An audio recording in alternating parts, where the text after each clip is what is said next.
18세기 경상도의 한적한 해안 마을, 도유는 북끝으로 먹을 희롱하며 추나 몇 점을 완성하고 있었다.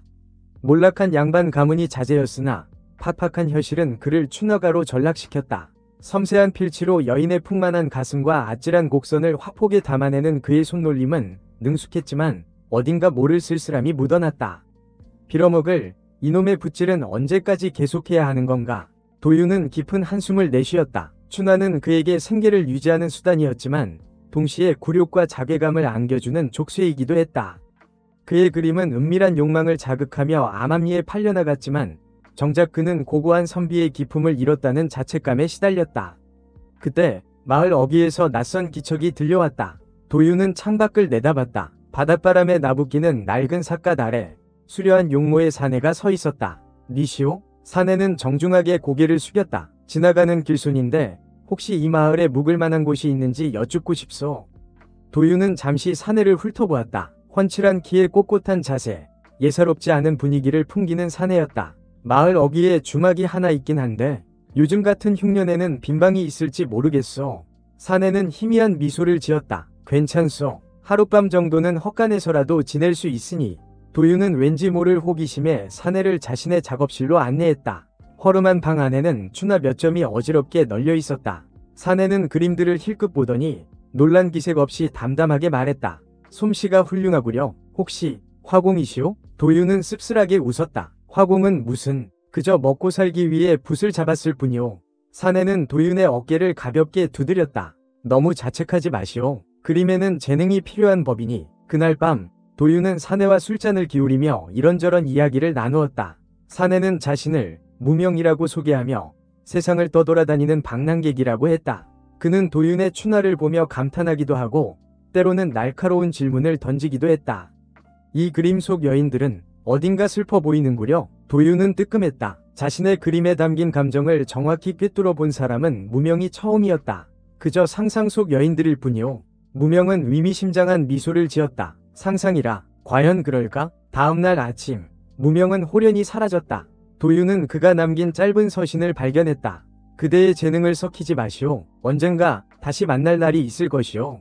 도윤은 서신을 멍하니 바라보았다. 무명은 대체 누구였을까? 왜 자신에게 이런 말을 남긴 것일까? 알 수 없는 의문과 함께 묘한 희망이 가슴속에 피어올랐다. 그로부터 며칠 후 도윤은 우연히 마을 장터에서 연실이라는 아리따운 처녀를 만났다. 연실은 서화라는 과부 댁의 하녀였는데 앳된 얼굴에 똘망똘망한 눈빛이 인상적이었다. 저 혹시 화공날이 아니십니까? 도윤은 깜짝 놀라 연실을 쳐다보았다. 나를 아시오? 연실은 수줍게 웃으며 말했다. 저희 마님께서 날이 그림을 보시고 혹시 댁으로 모셔올 수 있는지 여쭤보라 하셨습니다. 도윤은 의아했다. 과부 댁에서 자신을 찾는 이유가 무엇일까? 춘화가 때문일까? 아니면 다른 이유가 있는 것일까? 호기심 반, 기대 반으로 도윤은 연실을 따라 서화의 집으로 향했다. 서화의 집은 마을에서 가장 큰 기와집이었는데 낡고 퇴색한 모습에서 한때의 영화가 쓰러져감을 느낄 수 있었다. 연실은 도윤을 안채로 안내했다. 정갈하게 정돈된 방 안에는 옅은 향 냄새가 감돌았다. 잠시 후 발 너머로 그림자가 어른거리더니 서화가 모습을 드러냈다. 도윤은 숨을 멈췄다. 서화는 그림 속 여인보다 훨씬 아름다웠다. 칠흑 같은 머리카락, 맑고 깊은 눈동자, 붉은 앵두 같은 입술. 모든 것이 완벽한 조화를 이루고 있었다. 하지만 그녀의 표정은 어딘가 모르게 차갑고 슬퍼 보였다. 앉으세요. 서화는 낮은 목소리로 말했다. 도윤은 조심스럽게 자리에 앉았다. 제 그림을 보셨다고 들었습니다. 서화는 고개를 끄덕였다. 네, 솜씨가 훌륭하시더군요. 특히 여인의 몸을 묘사하는 솜씨가 예사롭지 않아요. 도윤은 얼굴이 붉어졌다. 자신의 추나를 본 여인이 이런 말을 하는 것은 처음이었다. 그저 먹고 살기 위해 그린 것뿐입니다. 서화는 희미한 미소를 지었다. 먹고 살기 위해서라. 하지만 그림에는 진심이 담겨 있어야 하는 법이죠. 당신의 그림에는 욕망이 담겨 있어요. 도윤은 당황했다. 서화는 자신의 추나를 비난하는 것일까? 아니면 다른 의도가 있는 것일까? 마님, 무슨 말씀을 하시는 건지 잘 모르겠습니다. 서화는 자리에서 일어나 도윤에게 다가왔다. 그녀의 옷자락에서 은은한 꽃향기가 풍겨왔다. 제 남편은 3년 전에 세상을 떠났어요. 그리고 저는 혼자가 되었죠. 서화의 목소리는 떨리고 있었다. 도윤은 그녀의 눈에서 슬픔과 외로움을 읽을 수 있었다. 저는 당신의 그림을 보고 잊고 지냈던 감정을 다시 느꼈어요. 여인의 욕망을. 서화는 도윤의 손을 잡았다. 그녀의 손은 차가웠지만 부드러웠다. 당신이 제 곁에 있어 주셨으면 좋겠어요. 도윤은 멍하니 서화를 바라보았다. 그녀의 눈은 간절함으로 가득 차 있었다. 도윤은 거절할 수 없었다. 아니, 거절하고 싶지 않았다. 그날부터 도윤은 서화의 집에서 머물며 그림을 그리게 되었다. 낮에는 서화의 초상화나 풍경화를 그리고 밤에는 은밀하게 춘화를 그렸다. 서화는 도윤의 춘화를 보며 만족스러운 미소를 지었고 때로는 노골적인 요구를 하기도 했다. 좀 더 과감하게 그려보세요. 마치 저를 탐하는 것처럼. 도윤은 서화의 말에 따라 더욱 격정적인 춘화를 그렸다. 붓끝은 거침없이 움직였고 화폭에는 욕망과 쾌락이 넘실거렸다. 서화는 완성된 그림을 보며 황홀한 표정을 지었고 도윤의 품에 안겨 뜨거운 숨결을 내쉬었다. 두 사람의 관계는 점점 깊어졌다. 밤마다 몰래 사랑을 나누었고 낮에는 서로를 그리워하며 애틋한 눈빛을 주고받았다. 도윤은 서화에게서 잊고 지냈던 행복을 느꼈고 서화는 도윤에게서 삶의 활력을 되찾았다. 하지만 두 사람의 행복은 오래가지 못했다. 서화의 집에는 병철이라는 험상궂은 사내가 있었다. 그는 서화의 집안일을 도맡아 하는 집사였는데 오랫동안 서화를 짝사랑해 온 인물이었다. 병철은 도윤과 서화의 관계를 눈치채고 질투심에 불타올랐다. 그는 도윤을 쫓아내기 위해 갖은 모략을 꾸몄다. 서화에게 도윤이 춘화가라는 사실을 폭로하고 심지어 도둑 누명까지 씌우려 했다. 마님, 저자는 믿을 수 없는 놈입니다. 춘화 따위나 그리는 천한 놈에게 마음을 주시다니요. 병철은 분노에 찬 목소리로 외쳤다. 서화는 흔들리는 눈빛으로 도윤을 바라보았다. 정말 춘화를 그리셨나요? 도윤은 고개를 숙였다. 사실을 부인할 수 없었다. 네, 그렇습니다. 하지만 마님을 향한 제 마음은 진심입니다. 서화는 깊은 한숨을 내쉬었다. 믿을 수 없어요. 당신이 그런 사람일 줄은. 병철은 기회를 놓치지 않고 도윤을 몰아붙였다. 마님, 저자를 당장 내쫓으십시오. 이 집안의 명예를 더럽힐 수는 없습니다. 서화는 괴로운 표정으로 도윤을 바라보았다. 도윤은 절망적인 심정으로 그녀의 결정을 기다렸다. 나가주세요. 결국 서화는 차가운 목소리로 말했다. 도윤은 아무 말도 하지 못하고 서화의 집을 나섰다. 쫓겨난 도윤은 갈 곳이 없었다. 마을 사람들은 그를 춘화가라고 손가락질하며 외면했다. 도윤은 절망감에 빠져 술로 하루하루를 보냈다. 그러던 어느 날 도윤은 우연히 연실을 만났다. 연실은 도윤을 보자마자 눈물을 글썽이며 말했다. 나리, 죄송합니다. 제가 마님께 사실대로 말씀드리지 못해서.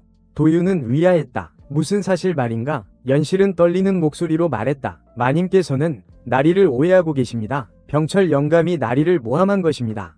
연실은 병철이 몰래 서화의 재산을 빼돌리고 있다는 사실을 알게 되었고 도윤에게 누명을 씌워 쫓아내려 했다는 것을 털어놓았다. 도윤은 충격에 휩싸였다. 서화가 자신을 오해하고 있다는 사실에 가슴이 아팠다. 그는 연실에게 도움을 청했다. 연실아, 부탁이 있다. 나를 다시 마님께 데려다다오. 연실은 위험을 무릅쓰고 도윤을 서화의 집으로 잠입시켰다. 밤늦은 시간, 도윤은 몰래 서화의 침실로 들어갔다. 서화는 잠들어 있었다. 달빛 아래 비치는 그녀의 얼굴은 여전히 아름다웠지만 어딘가 수척해 보였다. 도윤은 조용히 그녀의 곁에 다가가 앉았다. 마님, 죄송합니다. 오해를 풀지 못하고 떠나서. 서화는 인기척에 눈을 떴다. 그녀는 도윤을 보자마자 깜짝 놀라 몸을 일으켰다. 도윤씨. 도윤은 서화의 손을 잡고 간절하게 말했다. 마님, 저는 결백합니다. 병철 영감이 저를 모함한 것입니다. 서화는 혼란스러운 표정으로 도윤을 바라보았다. 하지만 당신은 춘화를 그렸잖아요. 도윤은 고개를 저었다. 그것은 과거의 일입니다. 마님을 만난 후 저는 달라졌습니다. 마님을 위해서라면 무엇이든 할 수 있습니다. 도윤은 자신의 진심을 담아 서화에게 고백했다. 서화는 눈물을 흘리며 도윤의 품에 안겼다. 믿어요. 당신을 믿어요. 그때 방문이 벌컥 열리더니 병철이 들이닥쳤다. 그는 분노에 찬 눈빛으로 도윤과 서화를 노려보았다. 이런 젠장, 감히 내 눈을 속이고 미래를 즐겨? 병철은 칼을 빼들고 도윤에게 달려들었다. 도윤은 재빨리 서화를 보호하며 병철의 공격을 막아냈다. 두 사람은 격렬하게 싸웠다. 병철은 완강하게 저항했지만 도윤은 필사적으로 맞섰다. 춘화를 그리며 단련된 손목 힘과 사랑하는 여인을 지키겠다는 일념은 그에게 놀라운 힘을 발휘하게 했다. 마침내 도윤은 병철의 칼을 쳐내고 그를 제압하는 데 성공했다. 이게 무슨 짓이냐? 병철은 숨을 헐떡이며 소리쳤다. 서화는 겁에 질린 표정으로 두 사람을 바라보았다. 병철, 그만해. 서화의 외침에 도윤은 병철을 풀어주었다. 병철은 분을 사귀지 못하고 도윤에게 침을 뱉었다. 두고 보자. 반드시 내 놈을. 병철은 비틀거리며 방을 나섰다. 도윤은 서화에게 다가가 그녀를 안심시켰다. 괜찮으십니까, 마님? 서화는 눈물을 글썽이며 고개를 끄덕였다. 네, 덕분입니다. 그날 밤 서화는 도윤에게 모든 것을 털어놓았다. 남편이 남긴 빚 때문에 가산이 기울고 병철의 감시와 압박에 시달려왔다는 사실을 고백했다. 저는 너무 외롭고 힘들었습니다. 당신이 나타나기 전까지는. 도윤은 서화의 손을 잡고 따뜻하게 위로했다. 이제 혼자가 아닙니다, 마님. 제가 곁에 있겠습니다. 다음날 도윤은 마을 사람들에게 병철의 악행을 폭로했다. 병철은 관아에 끌려가 처벌을 받게 되었고 서화는 비로소 자유를 되찾았다. 도윤은 더 이상 춘화를 그리지 않았다. 대신 서화의 곁에서 그녀를 돕고 마을 사람들을 위해 그림을 그렸다. 그의 그림은 더 이상 욕망만을 담지 않았다. 사랑, 희망, 그리고 삶의 아름다움을 담아냈다. 세월이 흘러 도윤과 서화는 혼례를 올렸다. 두 사람은 서로를 아끼고 사랑하며 행복하게 살았다. 마을 사람들은 도윤을 존경하고 칭송했다. 그는 더 이상 춘화가가 아닌 마을의 어엿한 화가이자 존경받는 가장이 되었다. 어느 날 밤 도윤과 서화는 바닷가에 앉아 밤하늘을 바라보았다. 서화는 도윤의 어깨에 기대 속삭였다. 당신을 만나 정말 다행이에요. 도윤은 서화를 끌어안고 입을 맞췄다. 달빛 아래 두 사람의 사랑은 영원히 빛날 것처럼 아름다웠다. 밤하늘에는 별들이 반짝이고 파도 소리가 잔잔하게 들려왔다. 도윤은 붓을 들어 서화와의 행복한 모습을 화폭에 담기 시작했다. 붓 끝에서 사랑과 행복이 넘쳐 흘렀다. 어둠 속에서 한 줄기 빛을 발견한 도윤. 그는 붓을 통해 자신의 죄를 씻고 진정한 사랑을 찾았다. 그의 이야기는 오랫동안 마을 사람들의 입에 오르내리며 희망과 구원의 상징으로 남았다. 어느덧 밤이 깊어지고 도윤과 서화는 서로의 온기에 몸을 맡긴 채 깊은 잠에 빠져들었다. 꿈결 속에서도 두 사람은 서로의 손을 놓지 않았다. 시간이 흘러 도윤과 서화는 슬아에 자식을 두었다. 아이들은 씩씩하고 건강하게 자랐으며 도윤의 재능을 이어받아 그림의 소질을 보였다. 도윤은 아이들에게 붙잡는 법부터 시작하여 그림의 기초를 가르쳤다. 아이들은 도윤의 가르침을 스펀지처럼 흡수하며 무럭무럭 성장했다. 어느덧 도윤도 나이가 들어 머리가 희끗희끗해졌다. 하지만 그의 붓은 여전히 멈추지 않았다. 그는 마을 풍경, 사람들, 그리고 가족의 모습을 화폭에 담으며 삶의 아름다움을 찬미했다. 그의 그림은 마을 사람들에게 큰 감동을 주었고 그의 명성은 널리 퍼져나갔다. 어느 날 도윤은 서화와 함께 바닷가 절벽 위에 앉아 석양을 바라보았다. 붉게 물든 하늘과 바다는 장관을 이루었다.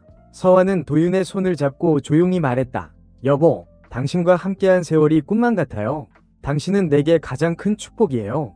도윤은 서화의 뺨에 입을 맞추며 미소 지었다. 나 역시 당신을 만나 진정한 행복을 찾았어. 당신은 내 삶의 빛이자 희망이오. 두 사람은 석양이 완전히 질 때까지 서로에게 기대 앉아 있었다. 그들의 사랑은 시간의 흐름 속에서도 변치 않고 더욱 깊어져 갔다. 어느덧 깊은 밤, 도윤은 작업실에서 붓을 들었다. 그는 마지막 작품을 완성하기로 결심했다. 캔버스에는 늙은 도윤과 서화가 서로를 마주보며 미소 짓는 모습이 담겨 있었다.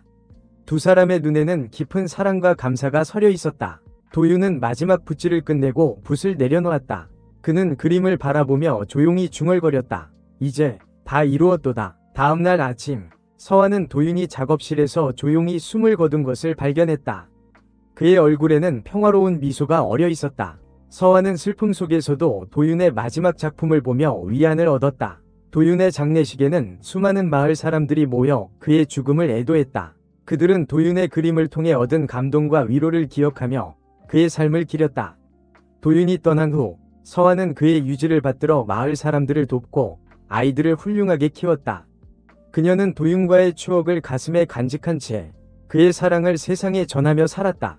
세월이 흘러 서화도 세상을 떠났다. 그녀는 도윤의 곁에 묻혔다. 두 사람의 무덤 옆에는 도윤이 마지막으로 그린 그림이 놓여 있었다. 그림 속 두 사람은 여전히 서로를 사랑스럽게 바라보고 있었다. 도윤과 서화의 이야기는 오랜 세월 동안 사람들의 입에서 입으로 전해졌다. 그들의 사랑은 시대를 초월하여 영원히 기억될 것이다. 춘화가였던 도윤이 자신의 죄를 뉘우치고 진정한 사랑, 서화를 만나 구원받는 이야기는 많은 이들에게 감동과 희망을 선사했다. 밤하늘의 별처럼 도윤과 서화의 사랑은 영원히 빛날 것이다. 연실은 서화 곁에서 마지막까지 그녀를 보필하며 도윤과 서화의 아이들을 돌보았다. 훗날 연실은 마을의 젊은 어부와 혼인하여 행복한 가정을 꾸렸다. 그녀는 종종 아이들에게 도윤과 서화의 이야기를 들려주곤 했다. 너희 아버지께서는 참으로 훌륭한 분이셨다. 비록 처음에는 춘하를 그리셨지만 마음속에는 늘 정의와 사랑이 가득하셨지. 그리고 너희 어머니를 만나 진정한 행복을 찾으셨단다. 아이들은 연실의 이야기를 들으며 눈을 빛냈다. 그들은 아버지의 그림을 보며 자랐고 어머니의 사랑 속에서 성장했다. 도윤의 예술로는 아이들에게 이어져 그들 중 몇몇은 뛰어난 화가가 되었다. 세월은 손살같이 흘러갔다. 도윤과 서화의 이야기는 전설이 되어 마을 사람들의 입에 오르내렸다. 마을 어귀에는 도윤의 그림을 모사한 벽화가 그려졌고 사람들은 그 그림을 보며 사랑과 구원의 의미를 되새겼다. 어느덧 시간이 흘러 마을은 현대화되었다. 기와집 대신 콘크리트 건물이 들어섰고 삿갓을 쓴 사람 대신 자동차가 거리를 달렸다. 하지만 도윤과 서화의 이야기는 여전히 사람들의 마음속에 살아 숨쉬었다. 어느 젊은 화가가 마을을 방문했다. 그는 도윤의 벽화를 보고 깊은 감명을 받았다. 화가는 마을 노인에게 도윤의 이야기를 듣고 그의 삶을 소재로 그림을 그리기로 결심했다. 화가는 며칠 동안 마을에 머물며 도윤의 흔적을 찾았다. 그는 도윤과 서화가 살았던 집터를 방문하고 그들이 함께 거닐었던 바닷가를 거닐었다. 그리고 마침내 그는 붓을 들었다. 캔버스에는 낡은 춘화 한 점과 그 위에 덧그려진 아름다운 풍경화가 담겨 있었다. 춘화는 도윤의 과거를 상징했고 풍경화는 그의 변화된 삶을 나타냈다. 두 그림은 하나로 어우러져 사랑과 구원의 메시지를 전달했다. 화가의 그림은 전국적으로 유명해졌다. 사람들은 그림을 보며 도윤과 서화의 이야기를 떠올렸고 그들의 사랑에 감동했다. 도윤의 이름은 다시 한번 세상에 알려졌고 그의 예술로는 영원히 살아 숨쉬게 되었다. 시간이 흘러도 변하지 않는 것이 있다. 사랑, 희망, 그리고 예술의 힘. 도윤과 서화의 이야기는 그것을 증명하는 아름다운 예시이다. 그들의 이야기는 앞으로도 오랫동안 사람들의 마음을 울리고 희망을 불어넣을 것이다. 밤하늘의 별처럼 도윤과 서화의 이야기는 영원히 빛날 것이다. 그리고 그들의 사랑은 영원히 기억될 것이다.